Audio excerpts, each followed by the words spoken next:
The transition from Google Assistant to Gemini marks a fundamental overhaul in how Android handles voice control and system intelligence. While Google Assistant relied on simple voice commands and intent matching, Gemini brings a generative AI architecture directly to the OS level.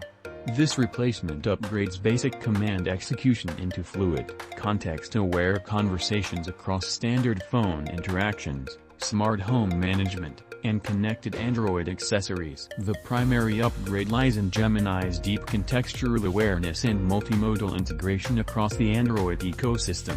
Instead of opening individual apps, users can trigger Gemini to perform complex cross-platform tasks, such as summarizing documents in Google Drive, extracting details from Gmail, pulling recipe steps from YouTube videos, or analyzing on-screen content in real time. Features like Gemini Live further eliminate rigid wake-word prompts, allowing natural, free-flowing spoken interactions where users can interrupt or ask open-ended follow-up questions. However, this architecture shift introduces key practical trade-offs during everyday use. While traditional Assistant provided instant execution for basic offline toggles like adjusting brightness or setting timers, Gemini processes commands through heavy AI models that can occasionally introduce minor latency.